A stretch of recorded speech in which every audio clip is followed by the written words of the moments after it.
Yo, what is up, guys? Yours truly, Super Ninja. Today I'll be giving my first WWE Monday Night Raw review, and this will be episode 1037, April 8th, 2013. Now, I definitely got to say, this had a lot of surprises, and it was overall probably the best Raw after coming back from WrestleMania 29 or any WrestleMania at all. The crowd was fantastic. The commentary was on par with some other great commentaries, like JR, etc., etc., etc.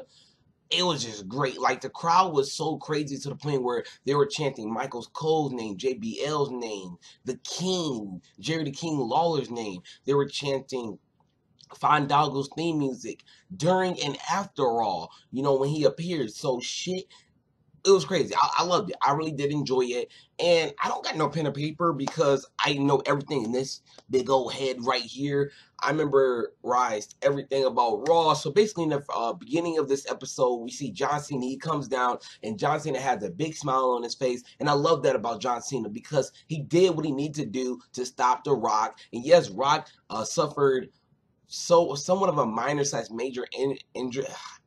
There we go. Injury. Can't really say it. Fuck. I said injury, whatever. But yeah, he did suffer a major injury, but he still kept on fighting. But John Cena, he has a new shirt, and basically it says the champ is here, and it looks down, and he keeps the same WWE belt. He probably is going to keep the same WWE belt for some time now. Maybe they'll revert back to, or maybe they'll make a new one. Who knows?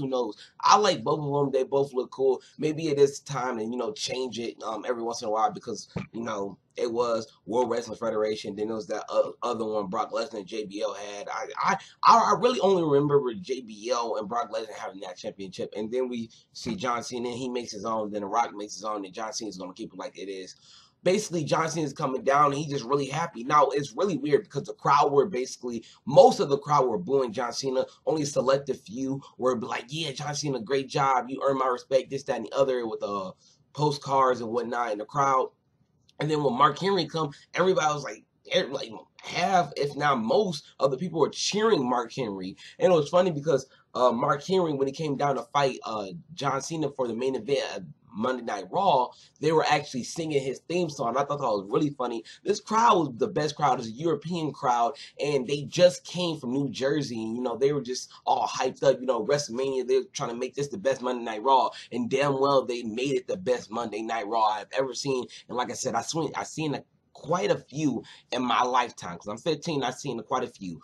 But yeah, that happened. John Cena said he just want to be a fighting champion. So he said, why not? A day after WrestleMania, I just won my championship back. Let's do another match today. Mark Henry comes down. Match 1-on-1. John Cena says, me versus you for the WWE Championship belt. And then, nonetheless, Mark Henry come. Oh, no, not Mark Henry. Booker T come. Booker T, Hall of Famer. Congrats to you. And Booker T, he just like, he's saying like, we ain't gonna let that go down like that. He basically told Mark Henry, he said, if you can beat John Cena tonight, then I will give you a shot at the WWE Championship. And then they wait until the main event. I'll talk about that when I get to the main event. And then next, we see Big E Langston make his first in-ring single match debut against, I believe, Daniel Bryan. He wins against Daniel Bryan on some bullshit, in-ring out appearance and all that bullshit and shit. So I just want to give props to Big E Langston. He's actually a pretty cool dude outside of WWE with all that yelling and shit. So yeah, I'm actually starting to like them a lot. Big E Langston, Dolph Ziggler, and AJ Lee. I always like AJ Lee, by the way, but I'm starting to like Dolph Ziggler and Big E Langston. Like, that group right there, I'm starting to like them a lot. So hopefully they continue with the group for a little while longer, in my opinion. So yeah. And then I believe the next match, if I missed any matches, I'm sorry. I believe the next match was Miz taking on Wade Barrett for the Intercontinental Championship. And Miz is, he's defending it. And basically, Wade Barrett, he just comes out with the barrage, his little elbow grease right here. True. Hit the Miz, and the Miz lost the championship. So from what it seems like, it looks like it's gonna be just like a championship match back and forth, because like basically the Miz is re-invoked to have he's entitled to have a rematch against the championship because he was a previous champion before Wade Barrett. So if Miz actually managed to defeat Wade Barrett, then Wade Barrett do the same thing and just be back and forth until one person defeat another person simultaneously, meaning twice. So yeah, that was pretty crazy. That was pretty crazy. I mean, during the whole Raw, they just look back at a few WrestleMania moments, and I thought that was really really cool. I mean, I watched WrestleMania. I mean, I reviewed it. So yeah. Oh yeah, sorry for this. It's late on Tuesday. I mean, I have school, and this gets done at 11. I just can't get out a review. I'm not even supposed to be on the computer that long, so I'm sorry about that. But reviews on Monday Night Raw either be maybe late Monday or Tuesday. But that's the best I can do. I'm very sorry for that, and hopefully you guys are liking this. Also, Sheamus asked Vicky Guerrero, the kind of manager of Raw, to can I fight Big Show? And Vicky Guerrero says, fuck it, go ahead. I mean, you owe me, but go ahead, go fight Big Show. I grant you that access. And then Randy Orton asked Booker T, he says, can you give me a fight with Big Show? He said, that's mine.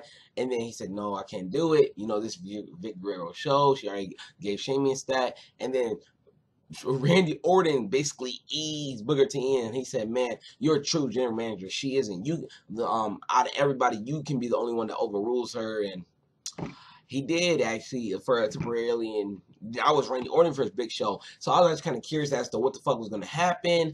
And then we see Alberto Del Rio versus Jack Swagger and Zeb Coltman, a 2-on-1 handicap match. During that match was great. During that match, Jack Swagger somehow messes up, I believe, Alberto Del Rio's ankle or knee. And Alberto Del Rio actually comes out with the win. But next thing you know, we seen Dolph Ziggler music hit. So I'm thinking, oh shit, cash in the Money in the Bank. And it was a great opportunity because, like, I mean, I feel like that was a great opportunity. We've been waiting. I've been wanting to see it. And this kind of made me like Dolph Ziggler a lot more. You know what I'm saying? Because he's an opportunist just like the opportunist Edge, and he's just doing the same thing, and everybody was cheering him on. Now, I think it was because of the crowd, so if we get to a different crowd, like next week on Monday Night Raw, maybe they won't cheer him on, but hey, fuck it. So, yep, that happened.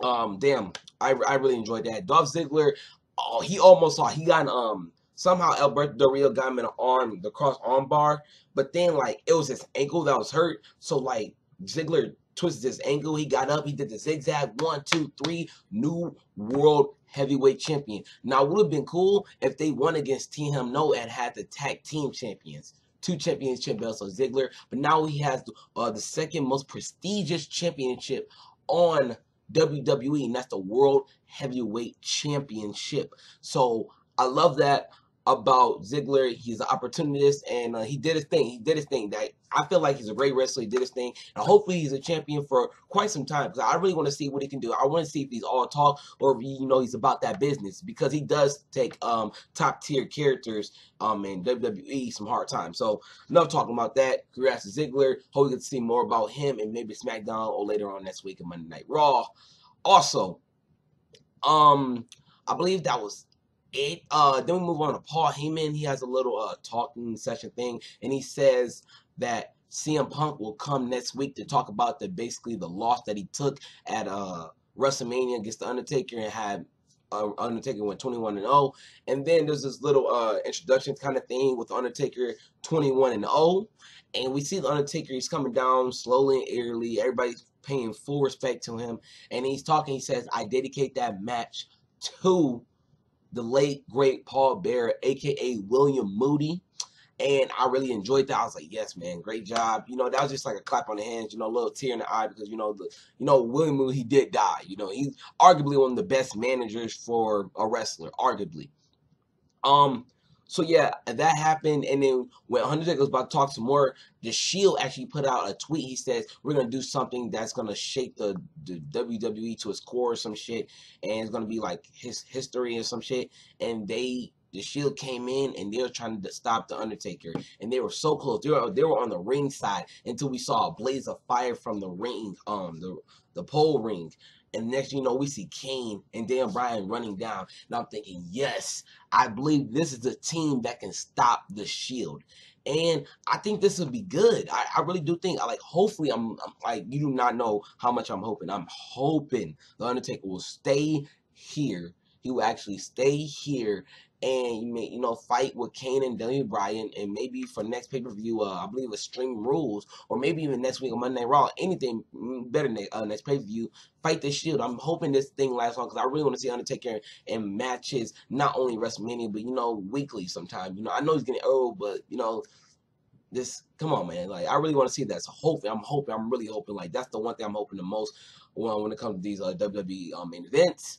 Also, we see, I believe we're getting down to nitty gritty. We see Randy Orton come down to the ring. We see Sheamus come down to the ring, and they'll be like, "No, I'm gonna fight the Big Show." He'll be like, "No, you're gonna fight this all this shit." And they basically, Michael Cole send out a tweet. Who do you want to verse the Big Show? Sheamus or Randy Orton? Randy Orton won by unanimous votes. It was 77% to Randy Orton, 23% to Sheamus, or yeah, I believe it's 23%. 23% to Sheamus.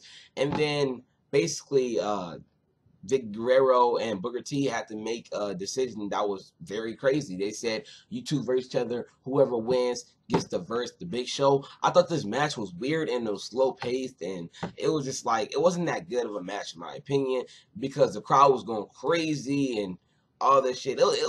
It was a really weird match in my opinion. Like, it was a really weird match, and I liked it, but it was just weird as hell. Next, you know, Big Show, we see him come in. Big Show did the littlest of things to Sheamus. He just threw his head into like the turnbuckle, you know, like the ring pole, and then he just started fucking up Randy Orton. Like, out of everybody, Randy Orton, the person that stuck his neck out for you, like, god damn, like, you know, he stuck his neck out for him, but he still just had to pay the cost or some shit. So yeah, so he's basically fighting Randy Orton. He's just throwing them all across, where he just knocking them out, choke slamming them, spearing them on the outside the ring, and it was a lot of fucked up shit. So all I know is Randy Orton is gonna get redemption, and Sheamus is gonna get redemption, but Randy Orton's gonna get way more redemption because he, like, Big Show fucked him up way more than he did Sheamus. So that right there should tell you that Randy Orton should fight Big Show, not Sheamus. Also, I believe it was a match before this. I'm sorry, I forgot. It was Fandango versus, I believe it was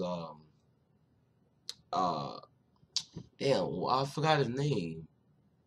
Boom, boom, boom. His name was Kofi Kingston.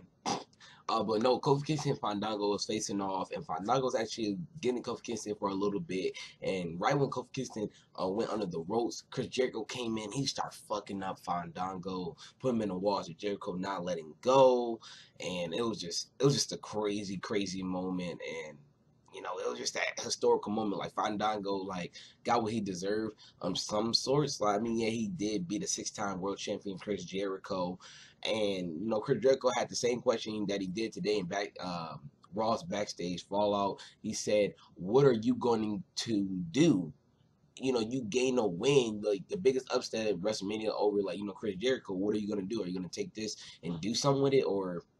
You know, so that was crazy. Now this is leading to the main event. The main event was pretty good. It was John Cena versus Mark Henry. John Cena, I'm pretty sure he was already tired, so he basically just, like, they were fighting. They weren't fighting like on like good shit like how he did The Rock.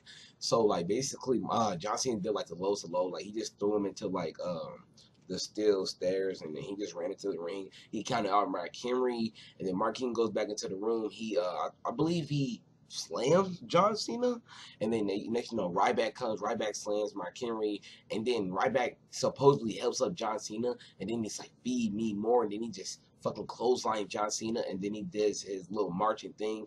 He slams on the ground, and I'm like, oh shit, like, John Cena, you got the competition, you know, Ryback. So let's show life up John Cena, and yeah, that was pretty much it for my review of Monday Raw, episode 1037, April 8th, 2013. I hope you guys enjoy it, and I'll see you guys maybe for a main event, or a WWE main event review, because those have some good-ass matches, and or most likely Friday Night SmackDown, and also I have some big news coming next week, so stay tuned, and I'll see you guys later. Peace. Check out my original channel, first channel, Boy the Cartoon, aka King Ace.